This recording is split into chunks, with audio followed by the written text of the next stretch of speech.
The year was 1905, and the world was balanced precariously between the gaslight glow of the Victorian age and the electric hum of a new century that promised progress, reason, and the eventual triumph of science over superstition. In the small textile town of Lowell, Massachusetts, where the Merrimack River churned through ancient mills and red brick factories rose like cathedral walls against the autumn sky, a man named Thomas Edward Hartley lived a life that most would consider unremarkable. He was 32 years old, a bookkeeper for the Appleton Mill, a man whose slim fingers were perpetually stained with ink, and whose wire-rimmed spectacles perched on a nose that seemed designed for scrutinizing ledgers rather than the wider world beyond his narrow desk. Thomas lived in a boarding house on Dutton Street, a 3-story wooden structure that creaked in the wind and smelled perpetually of boiled cabbage and lye soap, where 8 other tenants shuffled through dim hallways and spoke in hushed tones about work, weather, and the small indignities of modest living. Those who knew Thomas would describe him as courteous but distant, a man who nodded politely when passing neighbors on the stairs but never lingered for conversation, who attended Sunday services at St. Anne's Episcopal Church with mechanical regularity, but whose lips barely moved during the hymns, whose eyes seemed always to be focused on something just beyond the immediate present, as though he were reading invisible text written in the air before him. His landlady, Mrs. Abigail Crowther, a widow whose own loneliness had sharpened her observations of others, would later recall that Thomas had the manner of someone carrying a secret, not the guilty kind that makes a man furtive and anxious, but the heavy kind that presses down on the shoulders and dims the light behind the eyes. He took his meals alone in his room, she remembered, refusing her invitations to join the other boarders at the communal table, and on the rare occasions when she knocked to collect his rent or deliver laundered linens, she would find him surrounded by books, volumes of philosophy and astronomy, and obscure religious texts that seemed strange choices for a man whose daily labor involved nothing more mysterious than columns of numbers recording the output of cotton looms. The incident that would transform Thomas Hartley from an invisible bookkeeper into the subject of whispered speculation and newspaper sensationalism occurred on the night of October 17th, a Tuesday, when the first hard frost of the season had turned the world brittle and silver under a moon so bright it cast shadows sharp as knife cuts across the cobblestones. Thomas had left the mill at his usual hour, 6 o'clock in the evening, his threadbare coat buttoned against the cold, his leather satchel containing his lunch tin and a copy of Emanuel Swedenborg's Heaven and Hell that he had been reading during his midday break. 3 witnesses would later confirm seeing him on his customary route home, walking with his characteristic measured pace along Merrimack Street, past the darkened windows of Pollard's Dry Goods and the warm glow spilling from O'Brien's Tavern, where the sound of men's laughter and the smell of beer and tobacco drifted into the freezing air. But Thomas Hartley never arrived at his boarding house that night.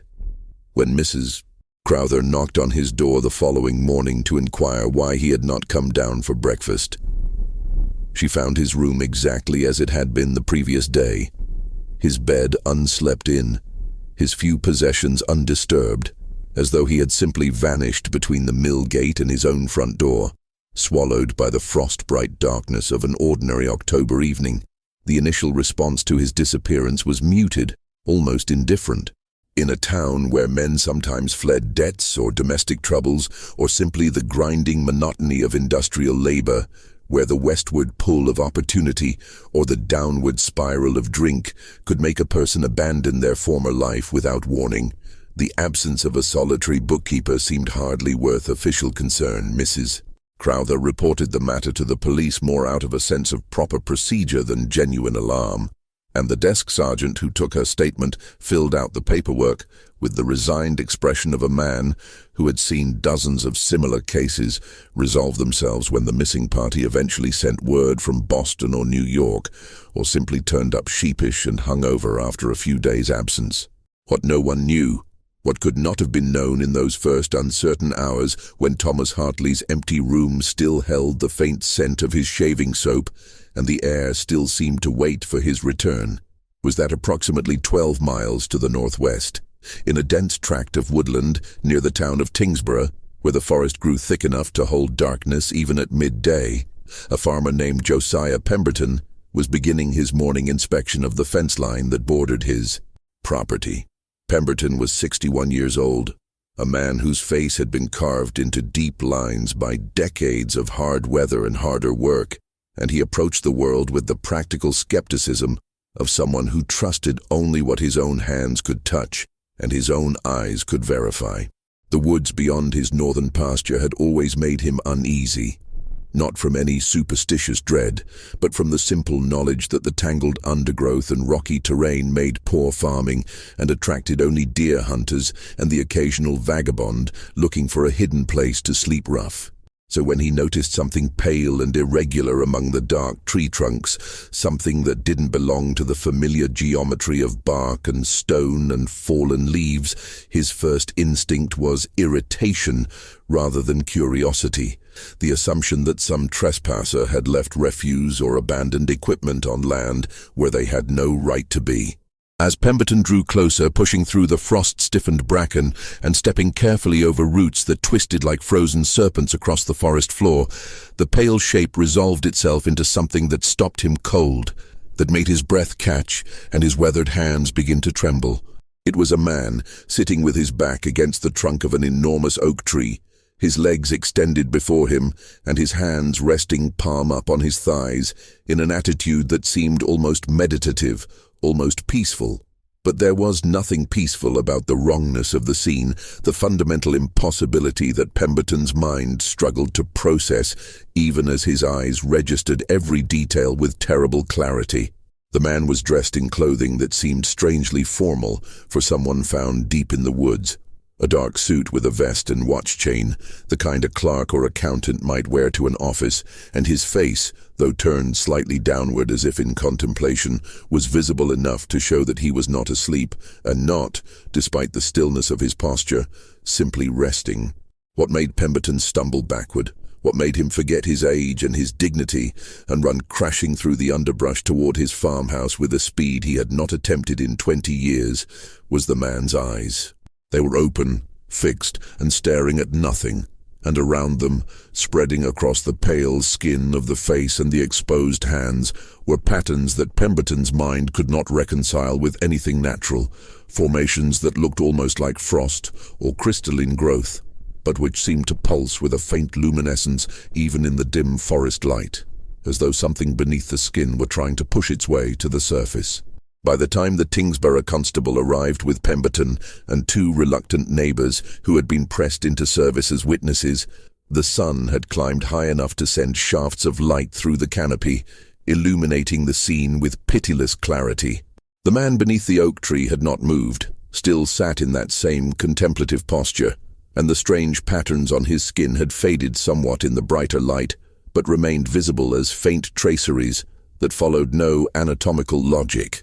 that suggested no disease or injury the three men had ever encountered. It was young Deputy Marshal Edmund Walsh who first noticed the details that would later prove so significant, the small observations that spoke to both his detective instincts and his deep unease about what they had discovered. The man's shoes, though covered in forest debris, showed no signs of the hard walking that would have been necessary to reach this remote location. His clothing, though disheveled, was not torn or damaged in any way that suggested struggle or flight through dense woodland. And most puzzling of all, there was no visible wound, no blood, no indication of violence or accident that might explain how a well-dressed man had come to die alone in the forest, sitting upright against a tree as though he had simply decided to stop living and had accomplished the task through sheer force of will. The body was transported to Tingsborough's modest municipal building, a structure that served as town hall, courthouse, and makeshift morgue,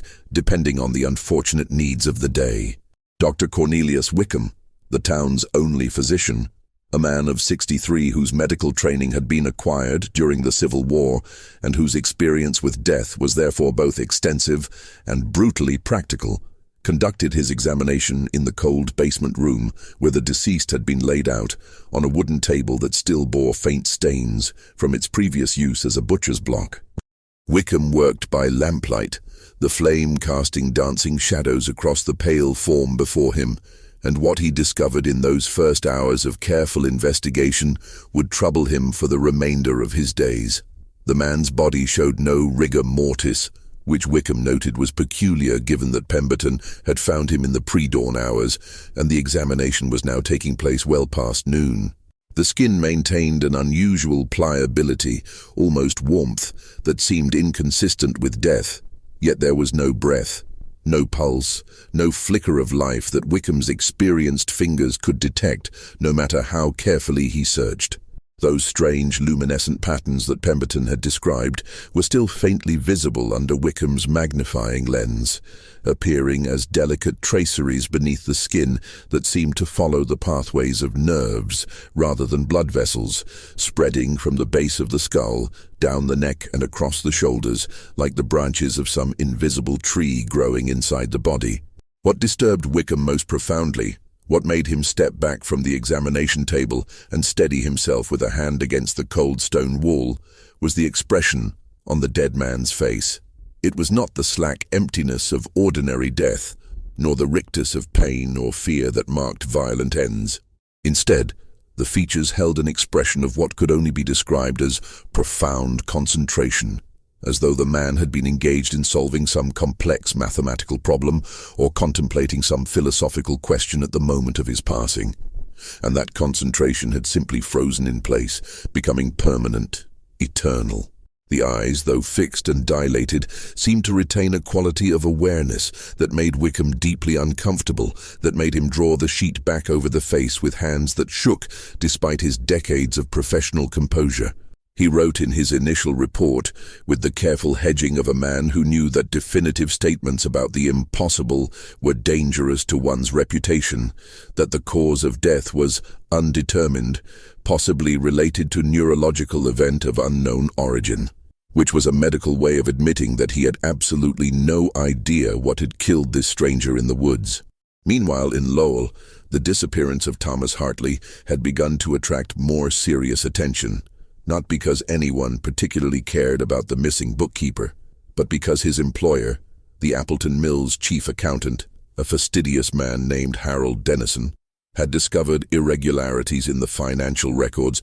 that demanded Hartley's immediate explanation. When Dennison arrived at the Dutton Street boarding house with a police officer in tow, demanding access to Hartley's room to search for evidence of embezzlement or fraud, Mrs. Crowther reluctantly provided her key and watched with growing anxiety as the two men rifled through her missing tenant's meager possessions. What they found was not evidence of financial wrongdoing, but something far stranger, something that transformed the investigation from a routine case of a missing employee into something that neither Dennison nor the officer could adequately explain. Hartley's room contained journals, dozens of them, small leather-bound notebooks filled with dense handwriting in a peculiar mixture of English, Latin, and what appeared to be mathematical notation or perhaps some form of code that neither man could decipher. The entries dated back years, and though the early pages contained mundane observations about weather and work and the tedious rhythms of daily life, the more recent entries had taken on an increasingly frantic quality, filled with references to the pattern, the awakening, and the choice that must be made when the moment arrives.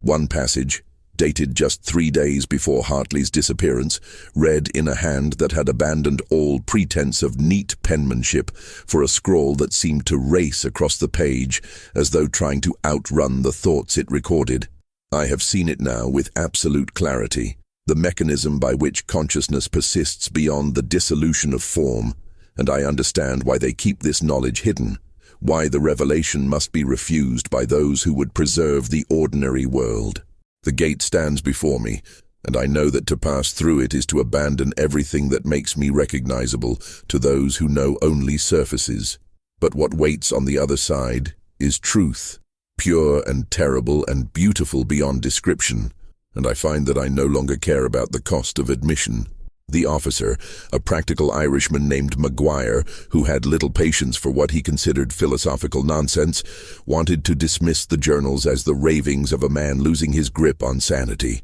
But Dennison, who had worked alongside Hartley for nearly 4 years and had never observed the slightest indication of mental instability, found himself troubled by the precision of the language, the methodical way in which even the most cryptic passages were structured, as though Hartley was documenting something he believed to be objectively real, rather than simply recording the interior landscape of a disordered mind. The connection between the missing bookkeeper and the mysterious body in Tingsborough was made on the 4th day after Hartley's disappearance, when Mrs. Crowther, unable to shake her growing sense of dread, mentioned to Officer Maguire that she had seen a brief item in the Lowell Courier about an unidentified man found dead in the woods to the northwest. Maguire, more to satisfy the persistent landlady than from any real conviction that the cases were related, made the journey to Tingsborough and asked to view the body. The moment he saw the face beneath the sheet, even accounting for the subtle changes that death brings,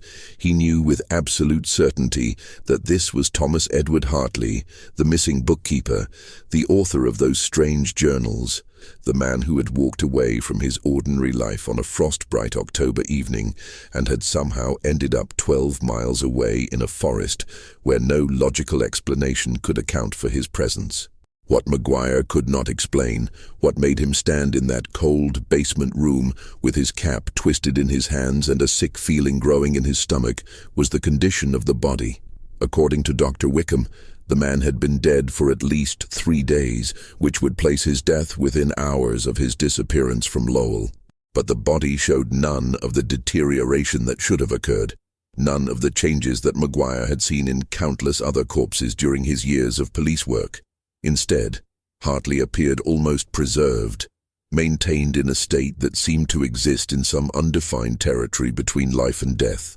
neither fully one nor fully the other. The news of Hartley's death and the bizarre circumstances surrounding it spread through Lowell with the peculiar velocity that tragic mysteries always achieve in small communities where entertainment is scarce and the ordinary patterns of life create a hunger for the extraordinary. The newspapers seized upon the story with enthusiasm, running headlines that grew progressively more sensational as editors competed for readers' attention. "Bookkeeper's strange death baffles authorities," proclaimed the Courier. "Mystery of the forest corpse deepens," announced the competing daily news. Within days, reporters had descended on both Lowell and Tingsborough, interviewing anyone who had even the most tangential connection to Hartley, transforming casual acquaintances into key witnesses and mundane observations into sinister clues. Mrs. Crowther found herself the subject of intense interest, her boarding house becoming a destination for curiosity seekers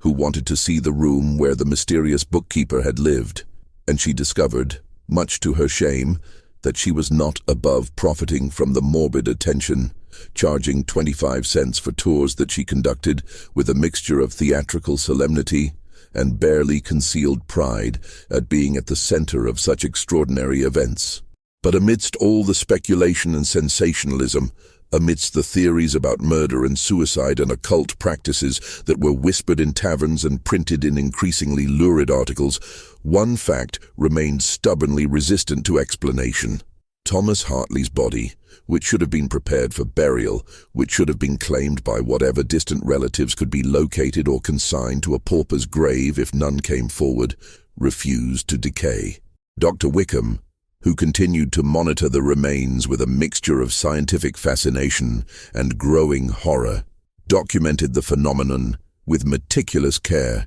5 days after death, then 7, then 10, and still the body maintained its strange preservation, showing none of the expected signs of decomposition, continuing to radiate a faint warmth that seemed to come from nowhere, that violated every principle of thermodynamics that Wickham understood. The luminescent patterns beneath the skin, rather than fading as he had expected, seemed to grow more distinct over time, forming elaborate geometries that Wickham found himself compelled to sketch, despite his conviction that doing so was somehow dangerous, that recording these patterns was like transcribing a language he did not understand, but which carried meaning that his unconscious mind could almost grasp. And then, on the 14th day after Thomas Hartley's body had been discovered beneath the oak tree, something happened that would transform the case from a mysterious death into something that defied every rational framework for understanding the world.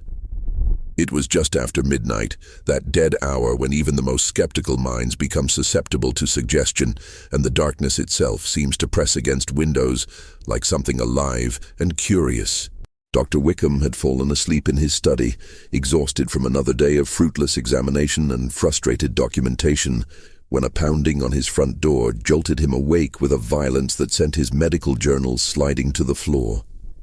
Standing on his porch, wild-eyed and trembling, was the night watchman from the municipal building, a retired sailor named Crosby, who was not given to flights of imagination or nervous exaggeration. The man could barely speak, his words coming in gasps between attempts to catch his breath. But what he finally managed to convey sent Wickham running through the midnight streets in his nightshirt and unlaced boots, medical bag forgotten, propriety abandoned, running toward an impossibility that his rational mind refused to accept, even as his feet carried him with desperate speed toward its confirmation. Thomas Hartley, the man who had been definitively dead for 14 days, the man whose body had been examined and documented and photographed as evidence of the most bizarre death in the county's recorded history, was sitting upright on the examination table, his eyes open and focused, his chest rising and falling with slow, measured breaths, alive. When Dr. Wickham burst through the basement door of the municipal building, his heart hammering against his ribs and his mind racing through every possible rational explanation for what Crosby had reported, he found himself confronting a scene that would fundamentally alter his understanding of the boundaries between life and death. Thomas Hartley sat on the examination table exactly as the terrified watchman had described, his posture unnaturally erect, his hands resting on his knees with a precision that seemed almost mechanical. The sheet that had covered him lay pooled on the floor, and in the lamplight, his skin appeared to glow with that same faint luminescence that had characterized those mysterious patterns, though now the light seemed to emanate from his entire form, rather than just the traceries beneath the surface. What struck Wickham most forcefully, what made him grip the doorframe to steady himself, was Hartley's expression. There was no confusion in those eyes, no disorientation of someone waking from a coma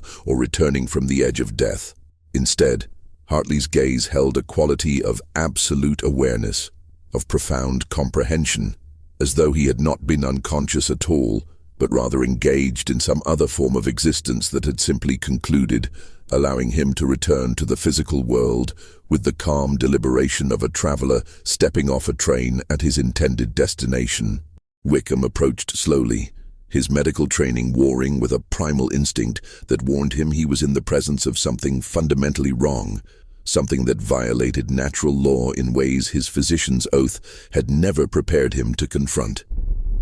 He reached out with a shaking hand and placed his fingers against Hartley's wrist, feeling for a pulse with the automatic gesture of decades of practice. What he found was a heartbeat, slow and steady and impossibly strong, each contraction resonating through the flesh with a power that seemed far greater than any human heart should possess. Hartley's skin was warm, not with the fever heat of illness, but with a vitality that felt almost electric, that made Wickham's fingertips tingle where they made contact. When the doctor finally found his voice, it emerged as a hoarse whisper that barely carried across the small space between them. He asked the question that seemed both completely inadequate and absolutely essential. "Mr. Hartley, can you hear me? Do you know where you are?" For a long moment there was no response, and Wickham began to wonder if what he was seeing was some kind of automatic reanimation, some biological process that had restored the body's functions without returning the consciousness that made it human.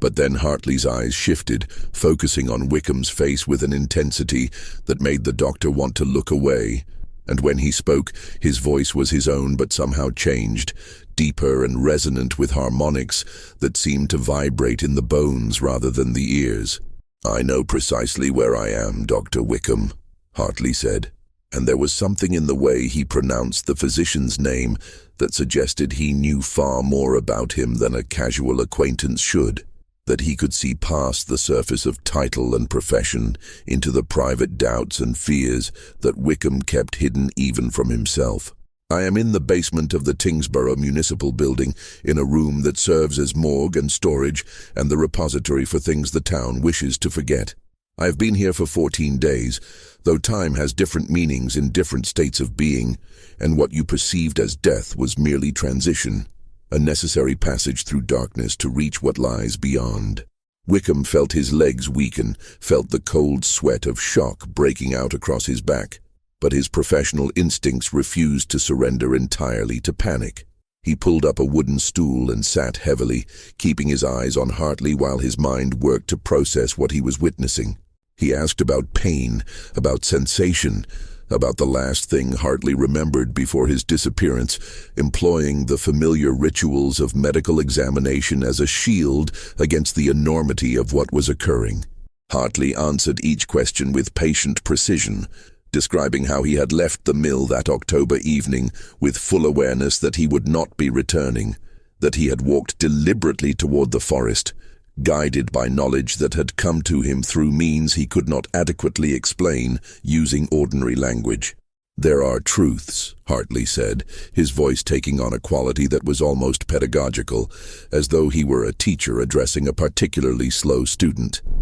"that exist outside the framework of conventional understanding, truths that reveal themselves only to those who have learned to perceive beyond the limited spectrum of ordinary consciousness. For years I felt them pressing against the edges of my awareness, like sounds too high or too low for human hearing, like colors that exist beyond visible light. The books I read were not random choices, Doctor. They were guides, maps left by others who had walked this path before me, who had discovered that reality is far stranger and more malleable than the materialist philosophy of our age permits us to believe." He described how the knowledge had accumulated gradually, building through observations and insights that seemed to come from nowhere, until he had understood that the boundary between life and death was not the absolute wall that science and religion both insisted upon, but rather a permeable membrane that could be crossed by those who possessed the correct understanding. The forest, he explained,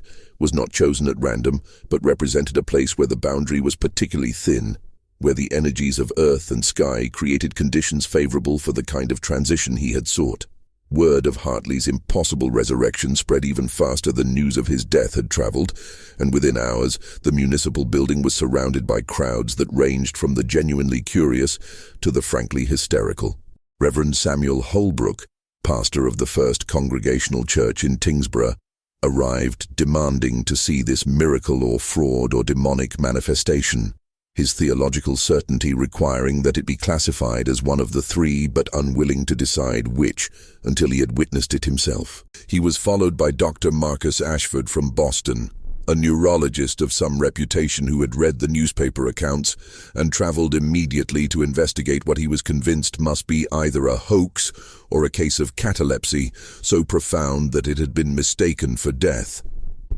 The selectmen of Tingsborough, panicked by the attention their small town was receiving and unsure of their legal authority over a man who had apparently died and returned to life, convened an emergency meeting to discuss whether Hartley should be detained for further observation, released into someone's custody, or possibly committed to an asylum for the insane on the grounds that anyone claiming to have deliberately induced their own death and resurrection was by definition not of sound mind. Hartley himself remained cooperative but distant throughout the parade of examinations and interrogations that followed, submitting to Dr. Ashford's neurological tests with patient indifference, answering Reverend Holbrook's theological challenges with responses that seemed designed more to unsettle than to convince, maintaining throughout a calm that those who observed him found more disturbing than any amount of agitation would have been. Ashford's examination revealed results that the neurologist would struggle to explain in the paper he later published in the New England Journal of Medicine,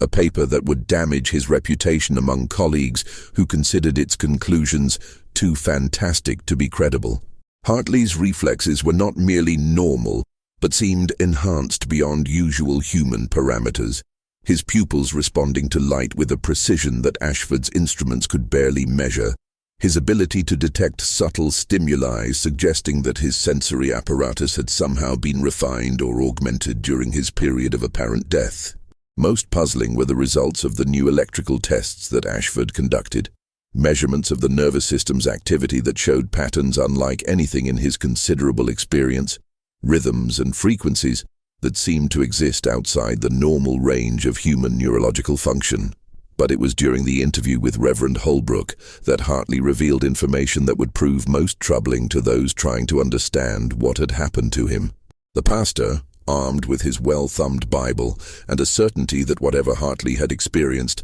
must be either divine miracle or satanic deception, pressed the resurrected man about his religious beliefs, about whether he had encountered God or angels, or any being during his time in that state between life and death. Hartley's response was carefully measured, his words chosen with the precision of someone walking through a minefield of potential misunderstanding. He spoke of encountering not beings, but rather a kind of awareness, a consciousness that existed outside individual identity, that encompassed and transcended the small flickering lights of human minds. He described it not as heaven or hell, but as a space where the ordinary rules of causation and temporality did not apply, where past and future existed simultaneously with the present, where he had been able to perceive the intricate web of connections that linked all things together in patterns of breathtaking complexity. And he explained with a quiet insistence that made Holbrook's blood run cold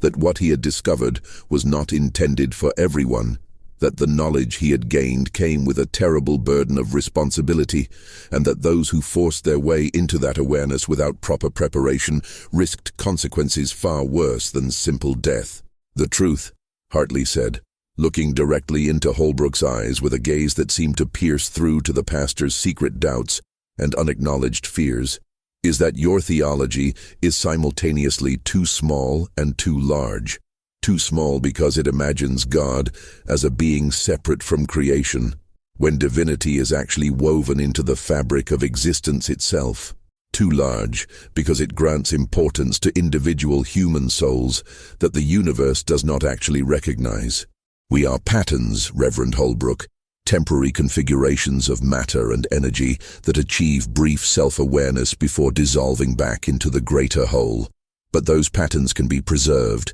can be recorded in the underlying structure of reality itself, if one knows how to write oneself into that eternal substrate. That is what I have done. That is what I have become." The pastor left that interview shaken to his core, and though he would preach a sermon the following Sunday, condemning Hartley's words as the worst kind of heresy, those who knew him well noticed that his former certainty had been replaced by something harder and more brittle, a defensive insistence rather than genuine conviction. As the days passed and Hartley remained stubbornly alive and increasingly strange, the authorities faced a peculiar problem. He had committed no crime, at least none that appeared in any legal code. He had violated no ordinance, broken no law that anyone could identify. The journals found in his room, while disturbing, contained no threats or plans for violence. His resurrection, if that's what it was,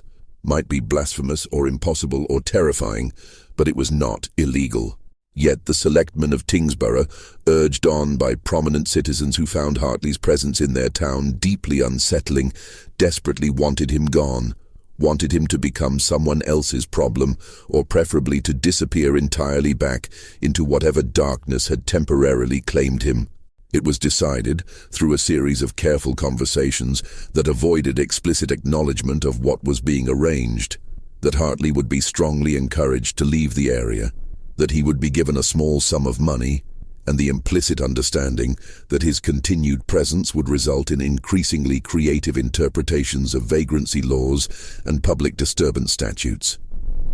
Harold Dennison, representing the Appleton Mill, arrived with papers for Hartley to sign, releasing the mill from any obligation for back wages or future employment in exchange for a settlement that was far more generous than a mere bookkeeper deserved, and everyone understood that the generosity was payment not for work performed, but for agreement to vanish. Hartley accepted these arrangements with the same patient indifference he had shown toward everything else. signing the papers with his distinctive, careful script and listening to the various speeches about fresh starts and new opportunities with what might have been amusement or pity or simple boredom. But before he left Tingsboro, before he walked away from the municipal building and the crowds and the frightened officials who wanted only for him to become someone else's mystery, he did something that would haunt those who witnessed it for the remainder of their lives. He asked to be taken back to the forest, back to the spot beneath the oak tree where Josiah Pemberton had found him that frost-bright morning. Dr. Wickham, driven by a fascination that had overcome his fear, agreed to accompany him, along with Officer McGuire and 2 reporters who had remained in town hoping for exactly this kind of final dramatic scene. They walked in silence through the autumn woods, following Hartley as he moved with absolute certainty through terrain he should not have been able to navigate until they reached the massive oak, its trunk still bearing the impression where Hartley's body had rested during those 14 days of transition. Thomas Hartley stood before the oak tree with his hand pressed against the rough bark, and those who watched him saw something in his posture that made them instinctively step backward, creating a widening circle of space around him as though he had become radioactive, as though proximity itself carried danger. The afternoon sun slanted through the canopy, dappling the forest floor with coins of golden light. But where Hartley stood, the air seemed somehow thicker, as if the space itself had become denser, more resistant to the passage of light. He began to speak, not to the men who had accompanied him, but seemingly to the tree itself, or perhaps to something beyond it that only he could perceive, and his voice had taken on that strange, resonant quality again, that harmonic depth that made the listeners' teeth ache and their vision blur at the edges. He spoke about the others, and it was this revelation, delivered in that patient, almost gentle tone, that transformed the mystery of his resurrection into something infinitely more terrible. "I was not the first," he said, his fingers tracing patterns on the bark that seemed to glow faintly in the wake of his touch, leaving luminescent trails that faded slowly like the ghost of lightning across a summer sky. "There have been others who found this place, this nexus where the boundaries grow thin, who discovered the method of transition and chose to undertake it. Some succeeded, passing through to the other side and returning changed as I have changed. Others failed, and their bodies were found by hunters or farmers or wandering children, corpses that showed no sign of violence or disease, but which wore expressions of such profound terror that those who discovered them carried the memory like scars for the rest of their days." He turned then to face his audience, and Dr. Wickham would later write in his private journal that Hartley's eyes in that moment seemed to contain depths that should not have been able to fit within human anatomy, as though his skull had become somehow larger on the inside than the outside, containing vast spaces that receded into impossible distance. Hartley explained that the knowledge he had pursued, the understanding that had led him to that deliberate death beneath the oak, was not new but ancient, a secret that had been discovered and rediscovered across centuries by individuals who possessed the particular combination of intellect and desperation and spiritual hunger that made them willing to risk everything for truth. He spoke of a physician in Salem in 1789 who had been found frozen to death in his study in the middle of summer, his body covered with the same luminescent patterns, his journals filled with calculations and diagrams that his heirs had burned rather than tried to understand. He described a schoolteacher in Concord in 1822 who had walked into the woods one November evening and been discovered 3 weeks later, alive but transformed, speaking in languages she had never learned, and describing visions that led the town fathers to quietly commit her to an asylum where she died 6 months later, whether from illness or from the despair of being imprisoned by those who could not comprehend what she had become. No one could say. There was a mill worker in Lawrence in 1873, a sailor in Gloucester in 1881, a lawyer's clerk in Worcester in 1897, each one drawn by the same inexplicable pull toward knowledge that existed outside ordinary human experience, each one finding their way to places where the fabric of reality wore thin, where the transition could be attempted by those willing to pay its price. The truth they discovered, Hartley continued, his voice dropping to barely above a whisper so that the listeners had to strain to hear him over the rustling of leaves and the distant cawing of crows, is that consciousness is not produced by the brain, but merely focused by it, the way a lens focuses light. The brain is an instrument, a receiver and transmitter, but the signal itself comes from elsewhere, from a substrate of reality that exists beneath or beyond the physical world. Death, as you understand it, is simply the breaking of the receiver, the destruction of the instrument. But the signal continues, the pattern persists, if one has learned how to write oneself into that deeper substrate, how to encode one's essential self into the underlying structure of existence. He explained that the process required more than mere intention, more than simple belief. It demanded a precise understanding of the relationship between consciousness and matter, a technical knowledge that was part science and part something else, something that had no name in modern vocabulary because the concepts it described had been deliberately excluded from accepted frameworks of thought. But then Hartley said something that made Officer Maguire's hand drift unconsciously toward his service revolver, that made the two reporters exchange glances of barely suppressed panic. He told them that the others, those who had successfully made the transition and returned, had not simply vanished back into ordinary life as the authorities had hoped he would do. They were still here, scattered across New England, and perhaps beyond, living under different names and in different circumstances, but connected to each other through bonds that transcended ordinary communication, aware of each other in ways that distance could not diminish. They formed, he said, a kind of invisible congregation, a secret assembly of those who had died and returned, who carried within themselves knowledge that would shatter the comfortable certainties upon which society was built, if it were ever widely disseminated. And they were growing in number, not rapidly but steadily, as more individuals stumbled upon the clues hidden in old texts and forgotten philosophies, as more desperate seekers found their way to those thin places where the transition could be attempted. "We do not seek to recruit," Hartley said, and there was something almost apologetic in his tone, as though he regretted the fear he could see dawning in the faces of his listeners. "We do not evangelize or attempt to spread this knowledge to those who are not ready to receive it, but neither can we prevent its discovery by those who possess the necessary combination of insight and determination. The truth makes itself available to those prepared to see it, like a door that becomes visible only when you learn where to look and how to recognize its outline against the wall. Some will find it despite all efforts at concealment, and when they do, they will face the same choice I faced, to turn away and live the remainder of their natural lives in ignorance of what lies beyond ordinary death, or to step through the door and accept the transformation that comes with direct knowledge of reality's deeper architecture." He paused, seeming to consider his next words with unusual care, and when he spoke again, there was a warning in his voice that made the autumn afternoon feel suddenly colder. "But there are dangers that accompany this knowledge, dangers that go beyond the simple risk of failed transition.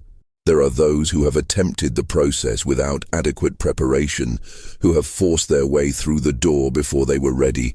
and what they have brought back with them is not enlightenment, but corruption, not truth, but madness." It was Dr. Wickham who found the courage to ask the question that the others were too frightened to voice, his physician's need to understand overcoming his growing horror at what Hartley was revealing. He asked what happened to those who failed, what became of those who attempted the transition without proper knowledge or preparation, and the answer he received would give him nightmares for years afterward. Hartley explained that consciousness, when severed from its physical anchor without the proper techniques to preserve coherence, does not simply dissipate, but fragments, scattering into pieces that retain enough awareness to suffer, but not enough integration to understand or escape their condition. These fragments could sometimes attach themselves to living minds, particularly minds that were already damaged or weakened by illness or trauma or despair, creating the conditions that physicians diagnosed as insanity, but which were actually something far worse. a kind of spiritual parasitism that slowly consumed the host personality, while the fragmentary consciousness fed on the dissolution like a maggot on rotting meat. "There is a man in Boston," Hartley said, his voice taking on a quality of genuine sorrow, "who attempted the transition 3 years ago in a basement room in the North End. He survived physically, his heart continues to beat, and his lungs continue to draw breath. But what looks out through his eyes is no longer entirely him. It is a committee of fragments, pieces of failed transitions that found his weakened consciousness and colonized it, and they war constantly for control of his body, producing the seizures and hallucinations that have led to his confinement in the McLean Asylum. The physicians treat him with morphine and restraints and assume he suffers from epilepsy or brain disease, and he has long since lost the ability to explain what has actually happened to him, if indeed any cohesive he remains at all." Hartley described others, a catalogue of horrors delivered in that same patient, almost clinical tone. A woman in Providence who had become a channel for something that wore her like a puppet, speaking in voices that were not her own, and demonstrating knowledge of events she could not possibly have witnessed.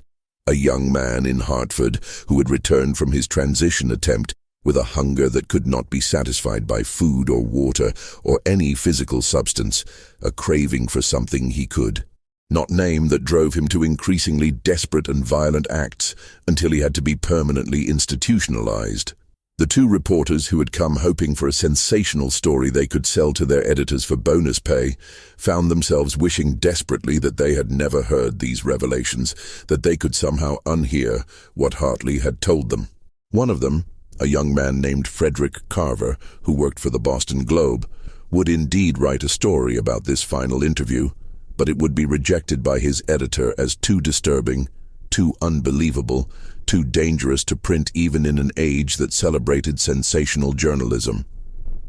The other, an older hand named Joseph Keating, who had covered everything from murder trials to factory fires during his 20-year career, would never write about it at all,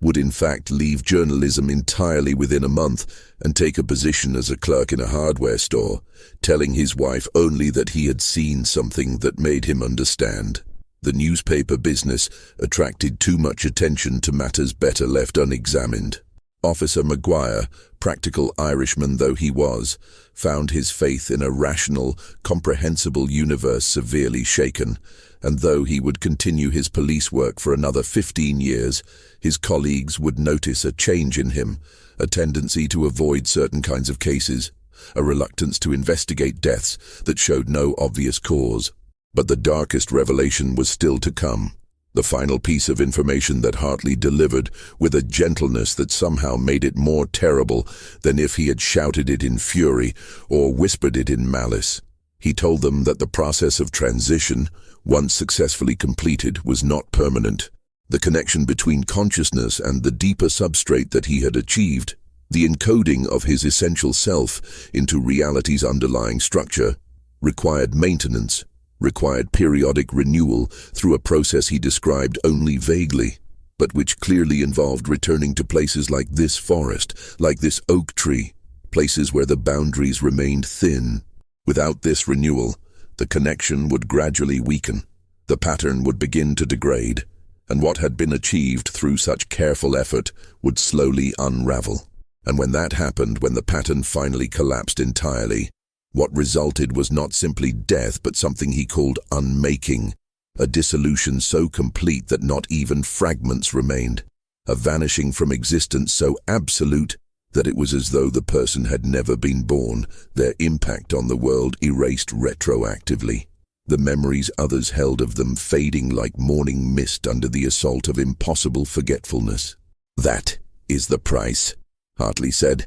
turning back to the oak tree and resuming his tracing of patterns on its bark, patterns that now seemed to pulse with a sickly phosphorescence that hurt to look at directly. "That is the cost of the knowledge we carry. We must return again and again to these thin places, to these nexus points where the boundaries remain permeable. We must renew our connection to the substrate, reaffirm our encoding in the deeper structure, or face not merely death, but absolute extinction. erasure from the book of existence, as though we had never drawn breath or cast shadow, or touched another human life with our presence. He paused, his hand still against the tree, and his next words carried the weight of prophecy or curse, or simple statement of inevitable fact. And I tell you this not as warning, but as truth. There will come a time when the thin places begin to close, when the boundaries that we have learned to cross become impermeable again, and on that day, all of us who have made this transition will face a choice. We can attempt to sustain our connection without access to the nexus points, a process that will require us to draw energy from other sources, other consciousnesses, becoming the very parasites I described earlier. Or we can accept the unmaking, can choose dissolution over corruption, can step voluntarily into that absolute darkness, knowing that we will not even leave ghosts behind to haunt the memories of those who once knew us. The forest seemed to hold its breath as Hartley finished speaking, and in the terrible silence that followed, Dr. Wickham understood with absolute certainty that they were being allowed to witness something that should have remained hidden, that Hartley had revealed these secrets not from arrogance or carelessness, but from a deeper purpose that the physician could not fully grasp. Perhaps it was a test, an experiment to see how ordinary minds would react to knowledge that should have destroyed them. Perhaps it was a kind of inoculation, a small dose of terrible truth administered in the hope that it would prepare humanity for larger revelations to come. Or perhaps it was simply mercy, a warning to those who might otherwise stumble blindly toward the same transformation that Hartley had deliberately sought, a chance to turn back before they passed the point of no return. Whatever the reason, the men who stood in that forest clearing would carry the burden of what they had learned for the rest of their lives, and each of them would make different choices about how to bear that burden. Choices that would shape not only their own fates, but the fates of others who would come after, seeking the same forbidden knowledge in their own times of desperation and existential hunger. Thomas Edward Hartley left Tingsborough on a grey November morning when fog hung so thick over the roads that the horse-drawn carriage taking him to the railroad station seemed to move through a world made of smoke and shadow, where solid objects emerged from nothingness only at the last moment before collision and vanished again just as quickly into the murk behind. He carried with him a single carpet-bag containing his journals, a change of clothes, and the settlement money from the Appleton Mill, and he spoke not a word to the driver who had been paid handsomely to ask no questions and volunteer no conversation. Those few people who saw him go would later disagree about details, their memories warping and shifting in the years that followed, as though something in the act of witnessing Hartley's departure had made their recollections unstable, susceptible to revision and doubt. Some remembered him looking back at the town as the carriage pulled away, his face expressionless, but his eyes holding what might have been regret or satisfaction or simple observation. Others insisted he never turned, that he kept his gaze fixed forward throughout the journey, as though Tingsborough and everything that had happened there had already ceased to exist for him, had already been consigned to a past he had no interest in revisiting. The immediate aftermath of Hartley's departure saw a peculiar kind of amnesia descend upon both Tingsborough and Lowell, not the complete erasure he had described as unmaking, but a gentler form of forgetting, a collective decision to stop speaking about the events of October and early November 1905. The newspapers, which had filled their pages with sensational speculation during the height of the mystery, seemed to lose interest with suspicious suddenness, running brief final notices that Hartley had recovered from his illness and left the area. These terse paragraphs buried on inside pages where few readers would encounter them. The selectmen of Tingsborough held a closed session and voted to seal all official records pertaining to the case, citing privacy concerns and the desire to protect the town's reputation, though those who had attended the meeting would later speak in hushed tones about the genuine fear they had seen in the eyes of men not accustomed to acknowledging anything they could not control or comprehend. Mrs. Crowther at the boarding house in Lowell stopped conducting tours of Hartley's former room,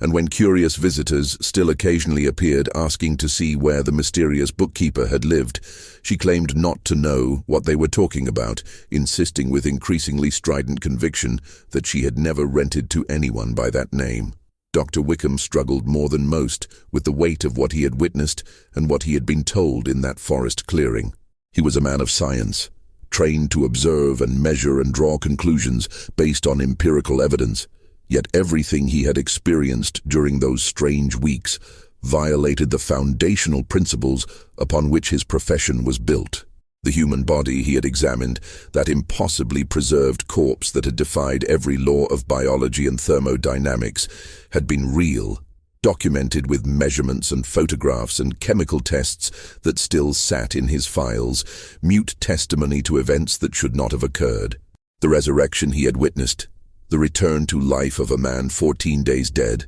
could not be explained by catalepsy or trance or any diagnosis recognized by medical science, and the things Hartley had revealed afterward, the descriptions of consciousness as signal rather than product, of reality as multi-layered substrate accessible to those who learned the proper techniques, haunted Wickham's dreams and invaded his waking thoughts with such persistence that he found himself unable to practice medicine with his former confidence. How could he pronounce a patient dead when he had seen death proven to be a permeable boundary? How could he trust the evidence of his senses when those senses had shown him things that reason insisted were impossible? In the winter of 1906, 3 months after Hartley's departure, Wickham made a decision that shocked his colleagues and disappointed the community that had relied on his services for over 2 decades. He announced his retirement from medical practice, citing his age and failing eyesight,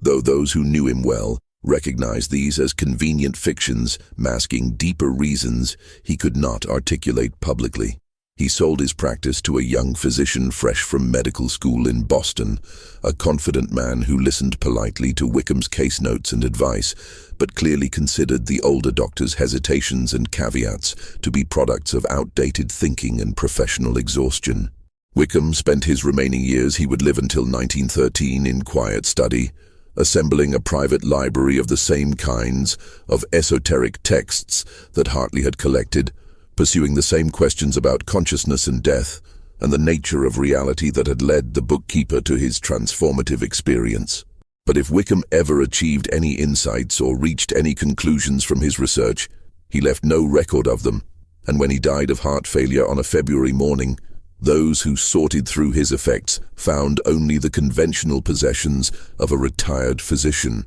all the strange books and private journals having been destroyed or hidden so thoroughly that no trace of them remained. Officer Maguire took a different path, choosing to combat the memory of what he had witnessed through aggressive skepticism and deliberate forgetfulness.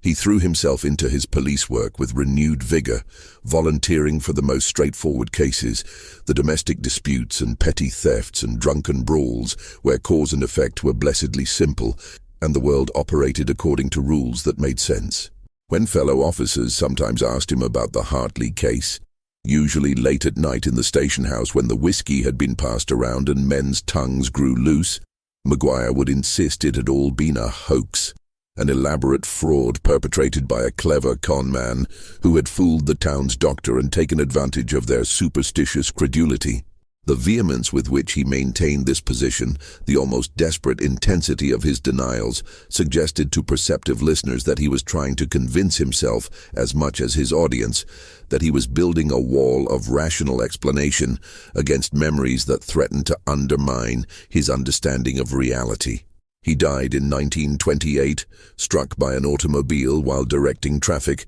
and those who attended his funeral remarked that he looked peaceful in his casket, as though death had brought relief from some long struggle they had not known he was fighting. The 2 reporters who had accompanied Hartley to the forest that final afternoon met different fates, each shaped by how they chose to bear the burden of forbidden knowledge. Frederick Carver, the young Globe writer whose story had been rejected as too disturbing to print, found himself unable to write anything at all after that day, his facility with words having been somehow damaged by exposure to truths for which language was fundamentally inadequate. He left journalism as mentioned,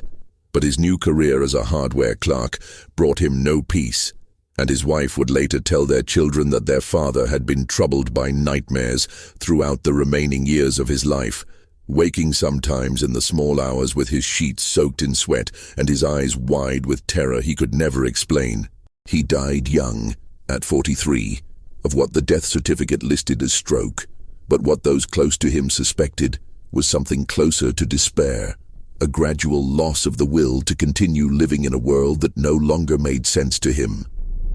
Joseph Keating, the older reporter, survived longer but with deeper scars, his withdrawal from journalism and public life becoming so complete that he was almost forgotten by former colleagues within a few years. He became known in his neighborhood as an eccentric recluse, a man who kept his curtains drawn during the day and emerged only after dark to walk the empty streets, muttering to himself in fragments that the few who overheard him could never quite piece together into coherent meaning. But what of Thomas Hartley himself, the man who had died and returned, who had revealed terrible secrets and then vanished into the wider world carrying knowledge that both illuminated and condemned? The truth is that he was never seen again, at least not under that name, not in any place where someone who had known him might recognize his face.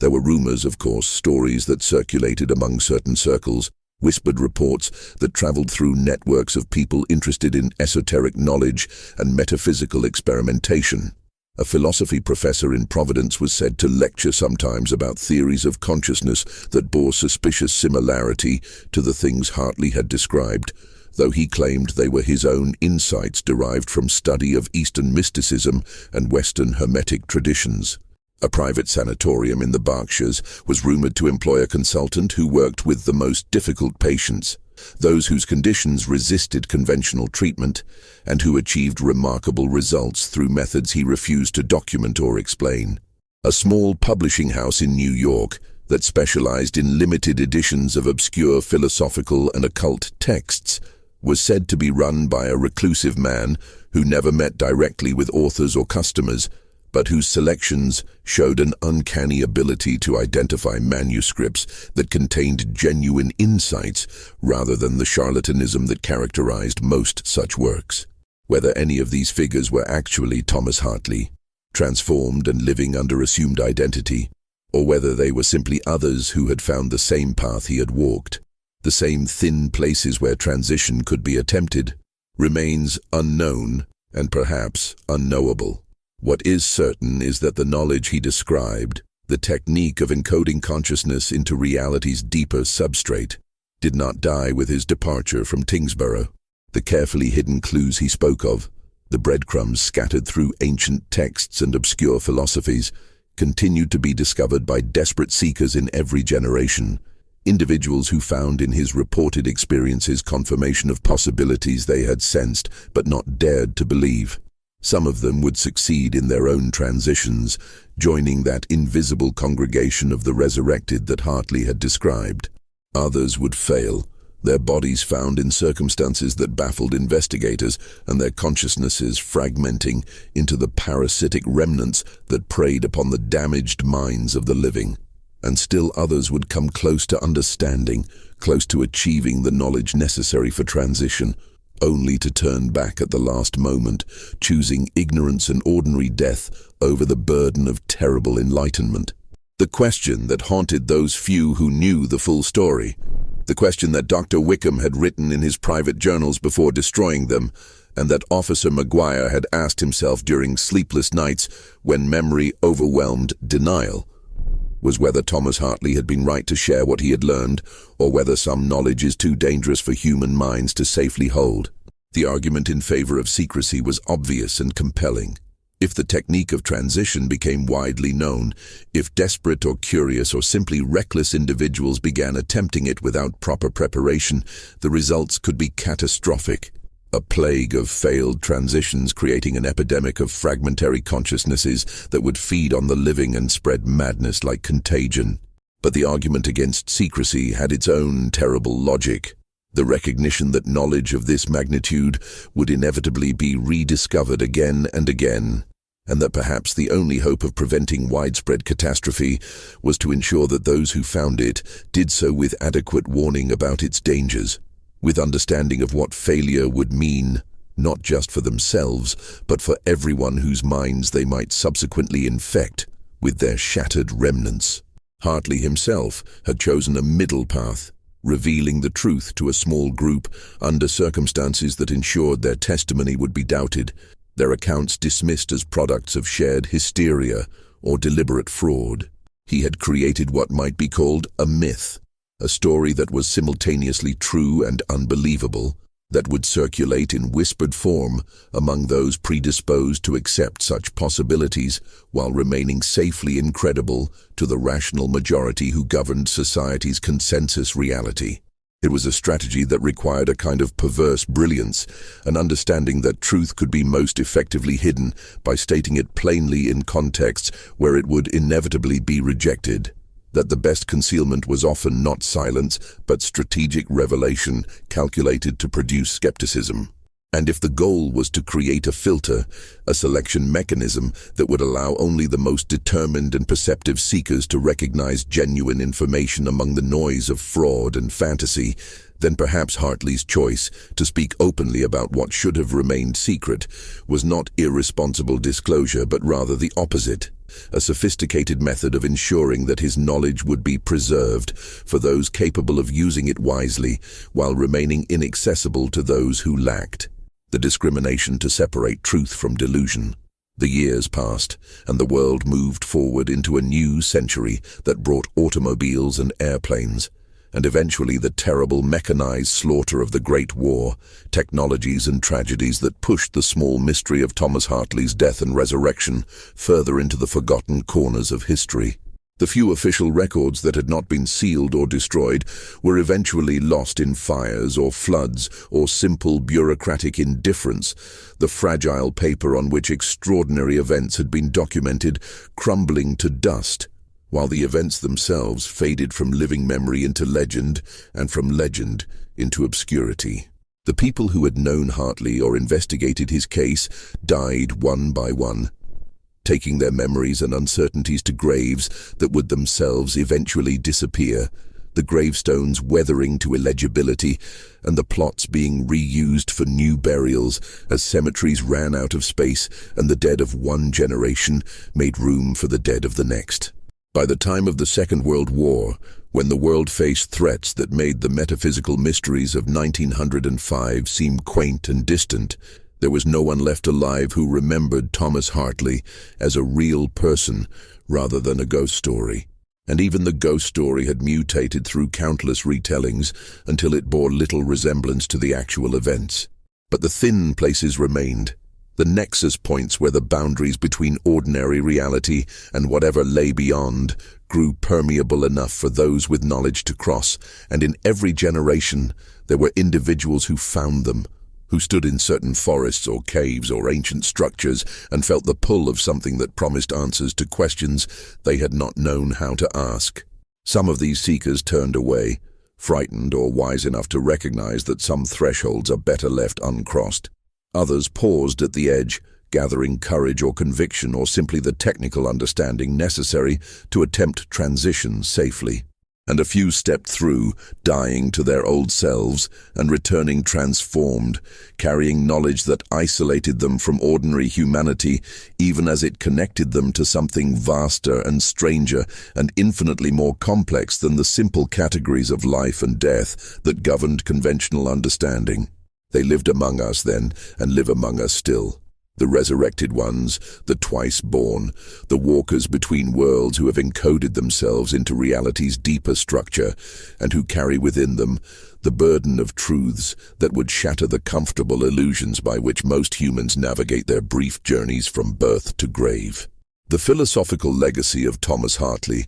if we can speak of such a thing for a man whose very existence has been largely forgotten, is not found in any written text or established teaching, but rather in the questions his experience raises about the nature of consciousness and the limits of human understanding. He lived and died and lived again in an age that was transitioning from religious certainty to scientific materialism, an age that had abandoned faith in supernatural intervention but had not yet fully embraced the cold comfort of the purely physical, and his story occupied that liminal space between paradigms where the strangest possibilities become briefly visible before the boundaries harden again. What he claimed to have discovered, that consciousness is not produced by neural activity, but merely focused by it, that the self can be preserved beyond physical death through proper technique and understanding, challenges both the religious view that treats the soul as immortal gift from God and the materialist view that treats consciousness as epiphenomenon of brain chemistry. If Hartley was right, and there is no way now to prove or disprove his claims with certainty, then death is neither the absolute end that materialists insist upon, nor the simple transition to eternal reward or punishment that traditional religion promises, but rather something far stranger, a boundary that can be navigated by those who possess the necessary knowledge, a door that opens not to heaven or hell, but to a space where consciousness exists in forms that transcend individual identity, while somehow preserving the essential pattern of self. And if such knowledge exists, if it has always existed as Hartley claimed, preserved in cryptic form through texts and symbols and oral traditions that have survived centuries of suppression and misunderstanding, then we must ask ourselves whether we want to live in a world where this knowledge is available, or whether we would prefer to remain in comfortable ignorance of possibilities that might prove more terrible than wonderful. The democratic impulse says that all knowledge should be freely shared, that truth belongs to everyone regardless of their capacity to handle it safely. But Hartley's experience and the warnings he delivered suggest a darker wisdom, the recognition that some knowledge carries inherent dangers that cannot be mitigated through education or legislation, that the simple act of knowing certain truths transforms the knower in ways that cannot be undone, and that a society in which everyone possessed such knowledge might rapidly become something we would no longer recognize as human civilization. Perhaps the real lesson, the genuine legacy of the man who died beneath an oak tree in 1905 and returned to tell secrets that should have remained hidden, is that wisdom lies not in the pursuit of all knowledge, but in the recognition that some doors are better left unopened, that some questions are better left unasked, and that the ordinary world of simple cause and effect, for all its limitations and frustrations, is preferable to the vast and terrible complexity that waits beyond the boundaries of consensus reality. On quiet nights when the wind moves through forests and empty streets, when the boundary between waking and sleeping grows thin, and the mind becomes susceptible to thoughts that daylight would banish, there are those who claim they can still hear Thomas Hartley's voice,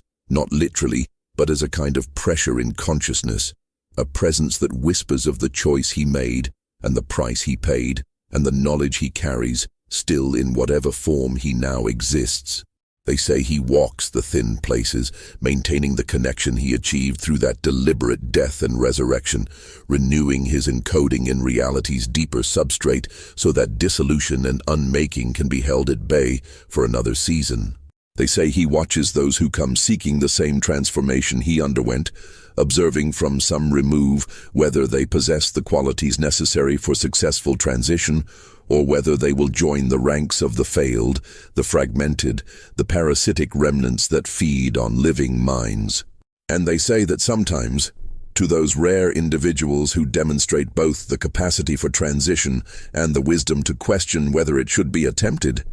he reveals himself in dreams or visions, and offers the same warning he gave to those men in the Tingsborough forest, that the truth you seek will set you free from ignorance, but will bind you to responsibilities and burdens that most humans are incapable of bearing, that the light of absolute knowledge casts shadows darker than any darkness born of simple ignorance, and that the choice to step through the door into that terrible illumination is one that can never be unmade, that will echo through whatever eternity consciousness can claim for itself. Thomas Edward Hartley knew the truth, or at least claimed to have discovered a truth, and he chose to speak it in whispers rather than shouts. to reveal it through a single dramatic episode rather than sustained teaching, to let it fade into rumor and legend rather than codifying it into doctrine that might spread beyond his control. Whether this was wisdom or cowardice, protection or abandonment,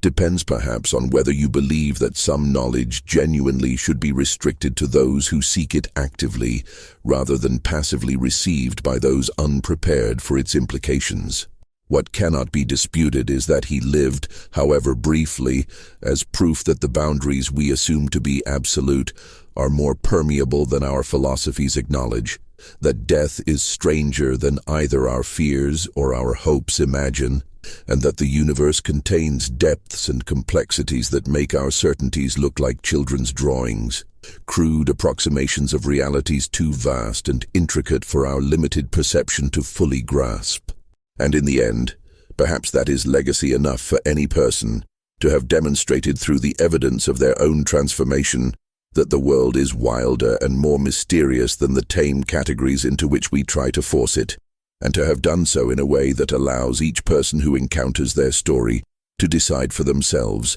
whether to pursue the implications or to turn away and embrace the comfort of uncertainty over the burden of impossible knowledge. The outcast of 1905 chose the silence after speaking, the disappearance after the revelation, and somewhere in that paradoxical gesture lies a truth more profound than any he articulated with words, the understanding that some teachings are completed not through explanation, but through absence. Not through what is said, but through what is deliberately left unspoken, inviting each listener to fill that silence with their own conclusions and carry forward whatever portion of the terrible wisdom they can bear without breaking beneath its weight.